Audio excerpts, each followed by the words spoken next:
শুটকি না, আলু ভর্তা, মাছ ভাজি, তারপর কারণ ভাই এদিকে দিয়ে দেন। হ্যাঁ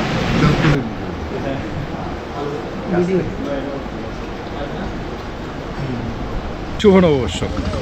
আজ পহেলা বৈশাখ। আজকে আমরা সকালটা পান্তা ভাত দিয়ে শুরু করলাম। আমাদের উপজেলা নির্বাহী অফিসার ইউএনও মহোদয় আমন্ত্রণ জানিয়েছেন এই অফিসার্স ক্লাবে।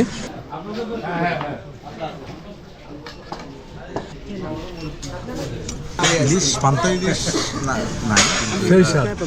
রুই সেই স্বাদ। চা।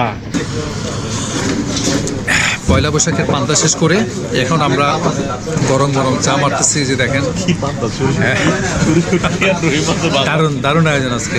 আসলে অবশ্যই আমি আজকে পয়লা বৈশাখটা এত চমৎকার কাটবে, সকালটা এত সুন্দর হবে।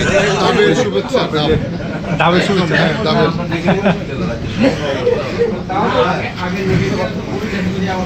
সকালবেলা আসলে মানে যদিও এটা দুধ চা, আমার মধ্যে চিনি নেই, খুবই ভালো লাগতেছে। পান্তার পরে এরকম একটা গরম গরম চা আসলে এক কথা অসাধারণ।